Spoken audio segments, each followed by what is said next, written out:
Mama may have, Papa may have, but God bless the child that's got his own, that's got his own. Emancipation to the turn of the century, there has always been a black middle class. They were barbers, caterers, teachers, self-employed businessmen, ministers, undertakers, and skilled artisans. Many were mulattoes, light-complexion offsprings of slave women and white masters who were successful in acquiring some education and hired by wealthy white clients to provide specialized services. Others were skilled laborers who migrated to the north, learned to read and write, and succeeded in the industrialized factories of the urban communities. Their emergence was a long and difficult process that created the black middle strata, a group seeking a better way of life. This was an important group, a group that would go on to become leaders like Booker T. Washington and W.E.B. Du Bois, and like those who founded the NAACP. They don't come no more. In the 1950s, a leading sociologist named E. Franklin Frazier published his views of the frustrations and insecurities of middle-class black Americans. He analyzed the behavior, values, and attitudes of an isolated group rejected by the white world and cut off from its own cultural traditions. His study, The Black Bourgeoisie. The book evoked negative feelings from black people in the middle class, because he felt that Fraser had erred and committed the sin of, as it were, airing the dirty linen of the black middle class in public. The kind of image that is conjured up in my mind is of a black person who was primarily concerned with the trappings of life, the symbols of success without any real substance.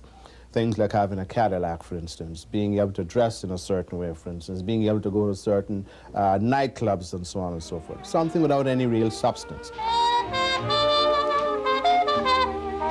After Frazier's study was published, to be called bourgeois in the black community was considered to be either an insult or a compliment, depending upon a person's quest for status and the trappings of society, a theme which re-emerges later in the 1980s.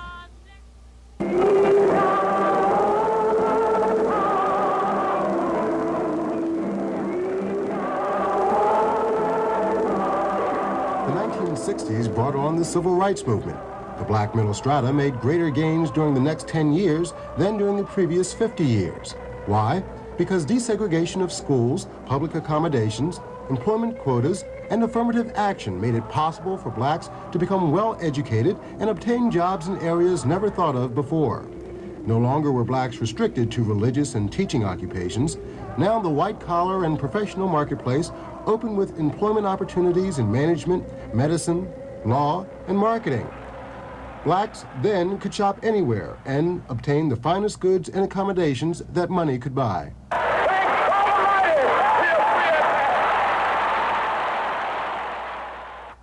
According to a study by University of Maryland sociologist Bart Landry entitled The New Black Middle Class, between 1960 and 1970, the black middle class doubled in size, achieving a growth rate of 106.8%. However, between 1970 and 1980, the black middle class rate of growth declined to 61.9%. Whites experienced just the opposite. Their middle class increased faster in the 1970s than in the 1960s. If the black middle class had developed at the same rate in the 1970s as in the 1960s, Landry writes, there would have been almost 4.5 million blacks in the middle strata, instead of 3.5.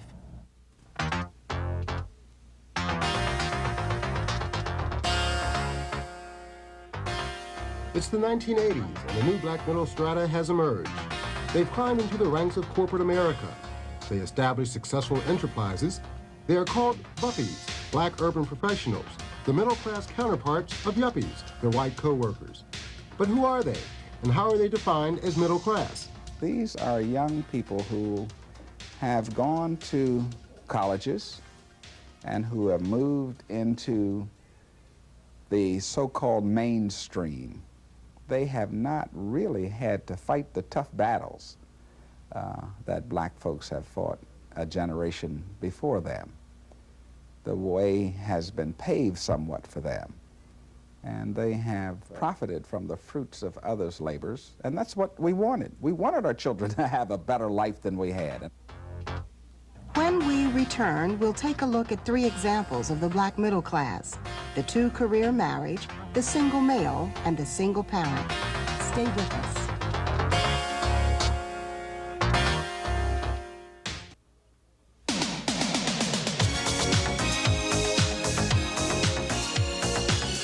In order to examine the middle strata, we must first attempt to define this group.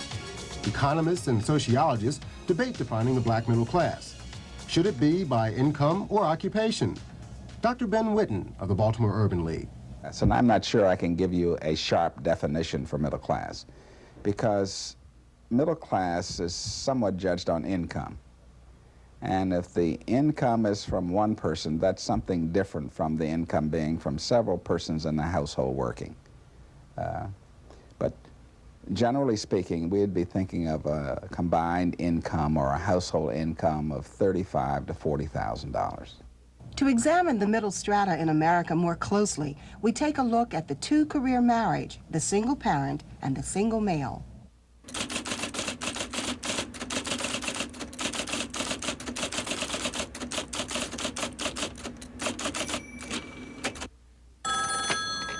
Good morning, Eric Lamberson. Okay, how are you doing today? What can I do for you? I grew up in a small town in northeastern North Carolina called Plymouth. I'm one of 6 siblings. Neither of my parents are educated. My father, I guess, finished about the 7th grade. My mother did do some high school work, but basically come from, I guess, what you would consider a blue-collar background. I graduated from the Coast Guard Academy in 1974 with a Bachelor of Science degree. While still in the Coast Guard, I began attending the Johns Hopkins University Evening College and graduated from there in 1981 with a degree in mechanical engineering. I personally feel like it's unfortunate, but it's just one of the results of being in a capitalistic society. But as a black person, I think when we focus in on the different classes, that's just one more way to segment us as a population of people. And I think that for me, I don't really have to go around and, saying, hey, I'm in the black middle class. I think that as a group of people, we really have other things that we need to be focusing on instead of really doing things to segment the population into different classes.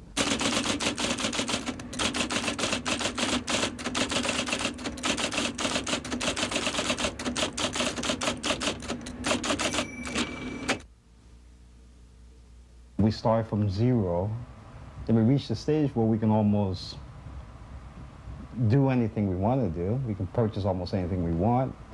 We can travel normally when we want to. We're involved in a lot of the family activities where the whole family actually, go on trips together, or the Cub Scouts. We take karate lessons together. And we can afford these things. The kids are exposed to the arts.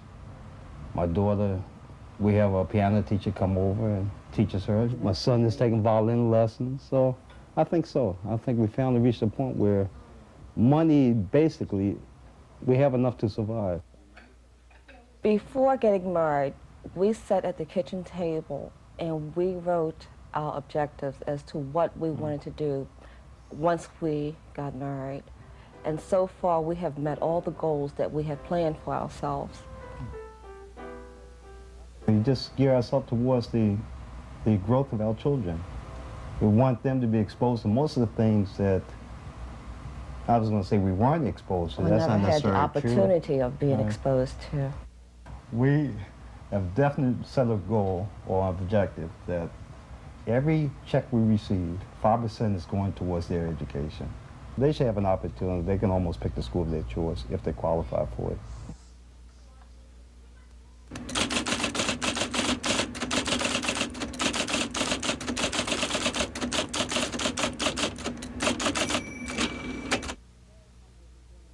I do come from very humble beginnings. As a matter of fact, I spent a good portion of my early childhood growing up in the McCullough projects in downtown Baltimore.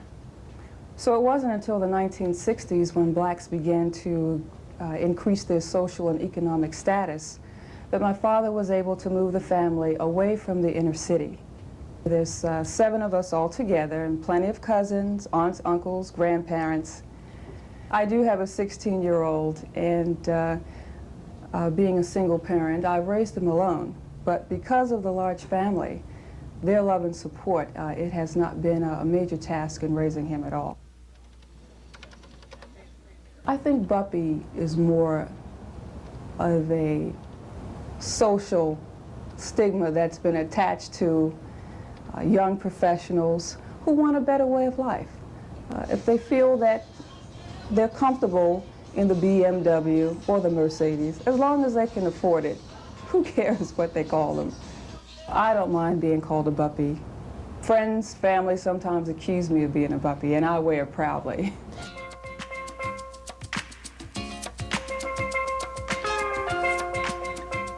But what about the trappings, like vacations in the Caribbean, Mercedes and BMWs, the homes in Columbia, Ashburton, and on Madison Avenue? How important are these luxuries to the black middle class? In my opinion, it doesn't make sense for someone to go out and buy a $50,000 automobile and they're paying rent. That just doesn't make sense to me.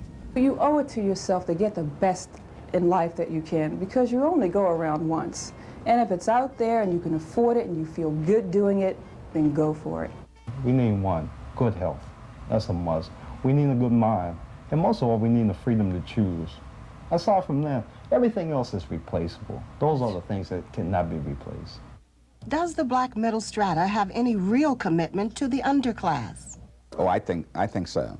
I think, though, that there are enough resources within this large and growing group of educated blacks making decent salaries to do a better job of helping some or helping more of the youngsters who haven't made it yet or whose families haven't made it yet.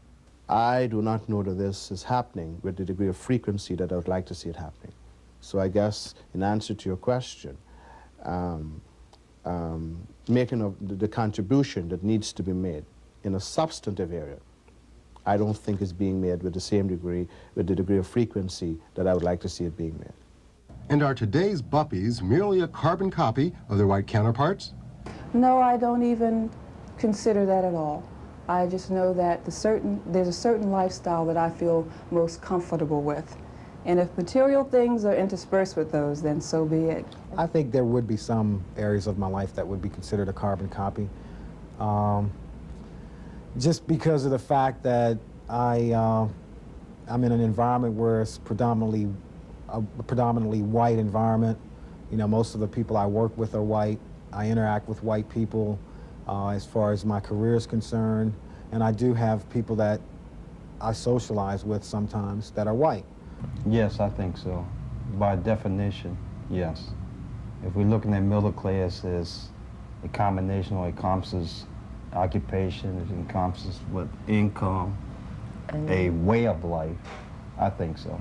They're living in two worlds, and many of us live in two worlds or three worlds, and we do that for survival. But so long as we're not kidding ourselves about what some of the real issues are, then I think that we can look back and bring some other folks along with us. Our topic tonight is From Bourgeois to Buppy, and when we come back, we'll talk with our 3 experts on the emerging black middle class. Please stay with us.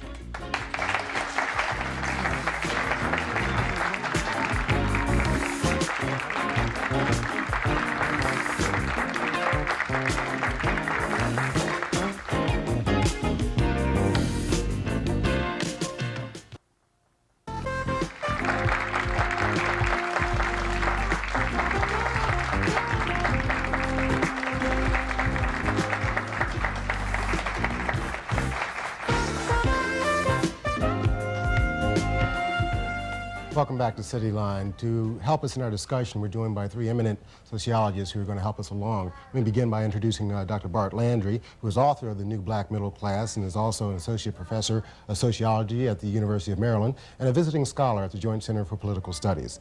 Welcome.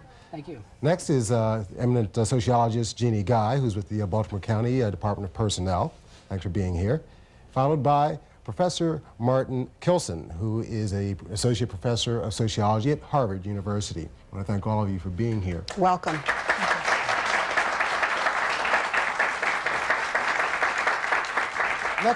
Let's begin with trying to get an understanding of bourgeois. You know, we mentioned that we started looking at a black middle class sometime around the turn of the century and have tracked it over a period of time. Can we use the two terms, can we intersperse the two? Are they the same? When we say middle class, are we necessarily saying bourgeois and vice versa? Well, I think bourgeois has a different connotation. Bourgeois really took on a negative connotation. It implied a group of people who are very self-centered in their lifestyle, in their aspirations, in the things they did. And middle class really doesn't have a negative connotation. It just says where you are in the economy. You have a pretty good job that with good income, stable, and you're able to afford the kind of things that we associate with the American dream. Mm-hmm. And you also ascribe to a certain lifestyle, a middle-class lifestyle. But in agreement with what Bart is saying, but going a little further back, Karl Marx talked about the bourgeoisie as being those that owned the means of production, those that could provide for themselves and had people working for them. They actually owned the money, they owned the capital, they owned the equipment, and they paid people to produce. Well, was this then ironic that E. Franklin Frazier would call the group that he settled on the black bourgeoisie, if you indeed adopt that definition from Marx? Yeah, I mean, that was a misnomer. That I'm not sure why Frazier did it. One of the reasons might be because his book was already originally written in French, and there it was called bourgeoisie noire. And bourgeoisie was a term that was familiar in French, and it was translated. It would have been more accurate to call it middle class rather than the bourgeoisie. Now, I have reread the black bourgeoisie, and I want to know, after all these years and looking back at it, why do you think, Professor Kilson, that he held the black bourgeoisie to such, in such scorn or disdain and actually caricatured them in a way? Well, I think partly because Frazier worked and lived among a sector of the black American middle class that had a lot of frivolity attached to it, I'm afraid. I mean, a sector in Washington, D.C. And he thought that that was the universe of being black middle class, which it is not. And not only is the term bourgeois or bourgeoisie a term used for people who own capital, which is right, but I think it's best used for people who give leadership, who give direction. I think there are some other dimensions to the black middle class that we might want to consider from a historical perspective, and that is skin color. Oftentimes, light-skinned blacks would consider themselves middle class because they had light skin and curly hair or straight hair. Which meant that they were descendants Which meant that they were descendants of slave masters. And so that alone would give them a certain type of status. Now, later on, they were able to get better jobs, have access to more opportunities in the society because of their skin color and the texture of their hair. However, now, the emphasis is on not only content of character, but on the skills and abilities that one brings to the employment office, to the boardroom, or wherever that person may be, regardless as to the shade of their skin or the texture of their hair. Are we then looking at a difference? Or the physiognomy that they portray, if they have Negroid features, if you look evidently black like I do, or if you would tend to be sort of marginal, where you weren't able to distinguish if you were of the black race or of the white race, or mixed. Okay, but are we looking at a difference now then in definition of middle class? Were there certain things that were part of the middle class in the 1950s and 60s that is different in the 70s and 80s? But those things, I mean, didn't define the middle class even in the 50s or the 40s. Those things defined the status structure of the black community, who were seen as the most desirable people within the community. I mean, if you go far back enough, blacks who worked in the homes of rich whites shared the highest status in the community. Caterers in downtown restaurants, or head waiters in downtown restaurants. Those were all status considerations, nothing to do with class. BT? Yeah, let's take a question from our studio audience. Yes, sir. I believe that the black people who are rising towards prominence and are in a race to achieve middle class status have forgotten about their children and forgot to teach them the values and instill in them the knowledge that they have to work to get what they want instead of giving it to them. You believe that it will ruin a whole generation of children because we are spoon feeding them and turning them into the partiers and the people who want to achieve for themselves? I think enjoying a wholesome and full life has always been a part of Americans. And we are part of America. We are Americans. We just happen to be black. So partying is a part of our lifestyle, a part of our history. But I don't think that we are not passing on values to younger generations. I think that we are. They're still going to school. They're being educated. They are still going to church. They are still working part-time jobs to augment their income from parents to educate themselves. So I can't see that that's a real consideration at this point. The middle class has found out is that having reached the middle class doesn't mean you automatically are able to live the way you expected to be able to live. Blacks need 2 incomes, and even with 2 incomes as a group, have lower family income and individual incomes than whites. Okay, Professor Kilson, would you? Well, I think there's one point to make in addition to what Professor Landry has made. That is that I think the middle class is growing in terms of the addition of qualitatively new kinds of skills, new kinds of occupations that just weren't available. I mean, 3 black lawyers who became financial managers last year brought over Beatrice Corporation. Beatrice is about a $2.8 billion corporation.